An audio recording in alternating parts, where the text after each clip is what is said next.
ये क्वेश्चन है हमारे सामने। ये है डाउट प्रॉब्लम जो कि भेजी है हमको ओजस ने। इसमें सिचुएशन क्या है, इसमें हो ये रहा है कि ये rod of mass m and length l, इसमें एक रॉड है जिसका मास है m और लेंथ है l। जैसा कि आप देख रहे हो डायग्राम में कि ये मास m और लेंथ l की एक रॉड है जो क्वेश्चन में गिवन है। हॉरिजॉन्टल सरफेस पर है, ये रफ हॉरिजॉन्टल सरफेस यानी फ्रिक्शन है। The coefficient of friction between the rod and horizontal surface is mu. Coefficient of friction भी गिवन है। हमें कैलकुलेट क्या करना है, इसमें हमको ये निकालना है कि a force F is applied on the rod at end B perpendicular to length of the rod. तो जो फोर्स लगाया है वो रॉड की लेंथ की परपेंडिकुलर है। Find the minimum force F at which rod begins to slide on the surface. Minimum force F हम कितना लगाएं कि रॉड सरफेस पर स्लिप होना स्टार्ट कर दे। तो उसको सॉल्व करने के लिए पहले हम क्या करते हैं कि एक रॉड बना लेते हैं। तो ये मैंने ड्रॉ की एक रॉड है ये और इस रॉड के एक एंड पर जो फोर्स लगा हुआ है वो हमने शो कर दिया है। कितना फोर्स लगा हुआ है, F फोर्स लगा हुआ है। ठीक है, कौन से एंड पर है ये फोर्स? ये फोर्स लगा हुआ है एंड B पर। रॉड का मास है m और लेंथ कितनी है, l के बराबर है। अब देखो जब हम फोर्स F लगाएंगे, अगर यहाँ फ्रिक्शन नहीं होता तो रॉड रोटेट करती है अपने सेंटर ऑफ मास के अबाउट, लेकिन यहाँ पर फ्रिक्शन है, रॉड रोटेट करने के लिए फ्री नहीं है, इसलिए अपने सेंटर ऑफ मास के अबाउट रोटेट नहीं करेगी। ये मान लेते हैं रोटेट करती है इस पॉइंट के अबाउट। इस पॉइंट को हमने नाम दे दिया, ये कौन सा पॉइंट है, ये पॉइंट है C। तो पॉइंट C के अबाउट ये रोटेट करती है, यानी इसकी रोटेट करने की टेंडेंसी है। एक्चुअल में हमको रोटेट नहीं कराना है क्योंकि हमको मिनिमम वैल्यू फोर्स F की निकालनी है जिससे कि rod begins to slide on the surface, यानी हमको मेंटेन तो इक्विलिब्रियम ही करना है, यानी कि अबाउट टू स्लाइड की कंडीशन लेके चलनी है।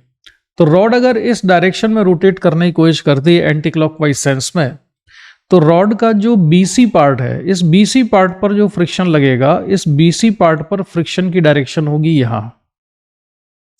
ठीक है, क्योंकि ये एंड जाएगा ऊपर की तरफ और ये एंड जाएगा इस डायरेक्शन में यहां पर।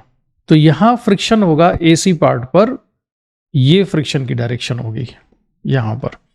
और जो पॉइंट C है ये रॉड का सेंटर ऑफ मास नहीं है, ये कितनी डिस्टेंस पर है, हम मान लेते हैं कि ये x डिस्टेंस पर है पॉइंट B से। तो पॉइंट C के अबाउट हमने मान लिया कि इसका रोटेशन स्टार्ट होता है। तो रोटेशन स्टार्ट हो रहा है पॉइंट C के अबाउट। ठीक है, तो अब मैं फ्रिक्शन की वैल्यू कैलकुलेट करूं कि जो BC पार्ट में फ्रिक्शन है वो कितना होगा। Friction in part BC of rod.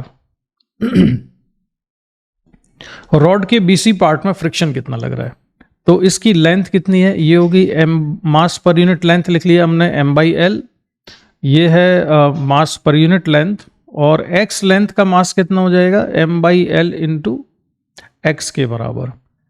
इस हिस्से पर लगने वाला ग्रेविटेशनल फोर्स कितना है, g से मल्टीप्लाई कर दिया, और इस हिस्से पर BC पार्ट पर जो लिमिटिंग फ्रिक्शन होगा वो म्यू से मल्टीप्लाई कर दिया हमने।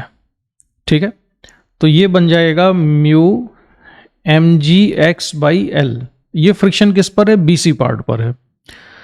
लिमिटिंग फ्रिक्शन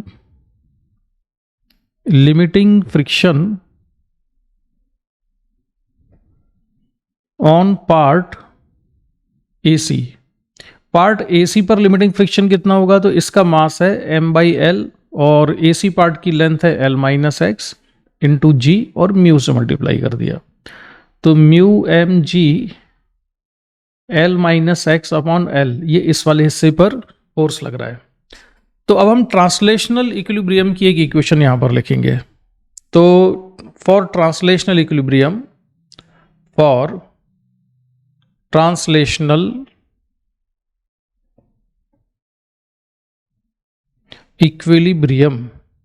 तो ट्रांसलेशनल इक्विलिब्रियम की इक्वेशन होगी, फोर्स F लग रहा है जिस डायरेक्शन में, उसी डायरेक्शन में फ्रिक्शन फोर्स लग रहा है AC पार्ट पर।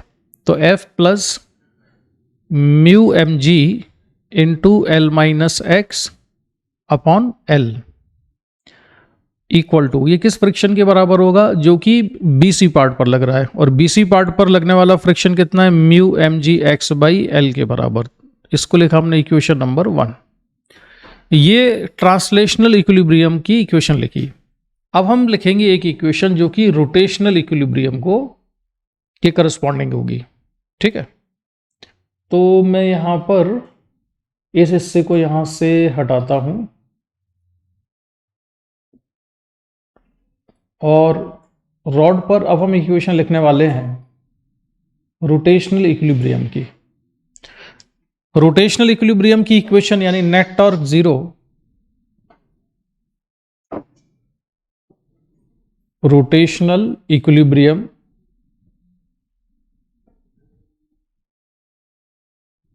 ये नेट टॉर्क इक्वल टू 0 लिखना है। और नेट टॉर्क 0 करने रहे हम किसके अबाउट पॉइंट C। तो पॉइंट C के अबाउट हमको नेट टॉर्क 0 करना है। तो किसका टॉर्क ले हम पहले, हम इसमें टॉर्क लेते हैं फोर्स F का। तो फोर्स F का जो टॉर्क है वो होगा F इंटू एक्स, और उसका जो सेंस ऑफ रोटेशन है वो कैसा है, एंटी क्लॉकवाइज है। अब हम फ्रिक्शन का टॉर्क लेंगे जो कि BC पार्ट पर है। तो BC पार्ट के फ्रिक्शन का जो टॉर्क है वो मुझे लिखना है। तो मैंने यहां से x डिस्टेंस पर एक एलिमेंट कंसिडर किया dx, ठीक है। इस हिस्से पर फ्रिक्शन कितना होगा, तो इसका मास है m/l इंटू dx और इंटू g इंटू म्यू। ये क्या लग रहा है, इस हिस्से पर फ्रिक्शन लग रहा है। और इसकी परपेंडिकुलर डिस्टेंस कितनी है, पॉइंट C से x के बराबर है। तो ये जो है टॉर्क होगा इस पर BC पार्ट पर। और अगर मैं इसको पूरी रॉड पर निकालूं या इसकी केवल मैं BC पार्ट पर देख रहा हूं, तो इसके लिए लिमिट कहां से कहां तक लगा देंगे हम, 0 से x तक। और इसका सेंस ऑफ रोटेशन कैसा है इस टॉर्क का सेंस ऑफ रोटेशन है क्लॉकवाइज। इसके बाद हम देखते हैं AC पार्ट पर फ्रिक्शन कितना है। तो AC पार्ट पर अगर हम ले तो x डिस्टेंस पर dx एलिमेंट लिया हमने, तो m/l into dx into g into mu, ये फ्रिक्शन परपेंडिकुलर डिस्टेंस x, और ये भी सेंस ऑफ रोटेशन क्लॉकवाइज ही आ रहा है इस टॉर्क का। और लिमिट इसमें क्या हो जाएगी, इसमें लिमिट ले ली हमने 0 टू l माइनस एक्स। चाहो तो डायरेक्ट सॉल्व कर सकते थे, इसकी लिमिट हम लेते -l माइनस एक्स से x तक, या मैंने दो हिस्सों में ब्रेक करके लिख दिया है इसको। तो अगर इसको इंटीग्रेट करें हम तो ये कितना बचेगा, ये बचेगा म्यू mg/l, तो कॉमन निकल आएगा। और इंटीग्रेशन में अंदर कितना हो जाएगा, x dx, और 0 टू x के बराबर। इसके बाद है ये mu mg/l into x dx, और लिमिट कहां से कहां तक लगा दी हमने इसकी, 0 टू l माइनस एक्स तक, ठीक है। दोनों टॉर्क ऐड होंगे क्योंकि दोनों की जो डायरेक्शन है वो सेम है। और जो फोर्स F का टॉर्क था F इंटू एक्स, वो अलग से हमने लिख ही लिया है। तो अब हम नेट टॉर्क 0 की इक्वेशन लिखेंगे, तो ये हो जाएगा F into x equal to mu mg/l, और बीच हिस्से पर जो फ्रिक्शन का टॉर्क है उसका इंटीग्रेशन किया तो ये जाएगा x²/2 प्लस म्यू mg/l, और इसका इंटीग्रेशन किया x²/2 जो कि फ्रिक्शन AC पर था, इसकी लिमिट है 0 टू l माइनस एक्स। मैं इसको इक्वेशन नंबर 2 लिख के यहां पर छोड़ दे रहा हूं। अब इक्वेशन नंबर 1 और 2 दोनों को आप सॉल्व करके आंसर निकाल सकते हैं। इसमें अननोन क्वांटिटी कितनी है हमारे पास, 2 है, एक x नहीं मालूम हमको और एक f नहीं मालूम। तो अननोन भी 2 है, इक्वेशन भी 2 है। तो इन दोनों इक्वेशन को सॉल्व करके हम इसका आंसर निकाल सकते हैं। और सॉल्व करने पर इसका जो आंसर आएगा वो आएगा f equal to mu mg/√2 - 1 के बराबर। This is the answer of this question, ठीक है।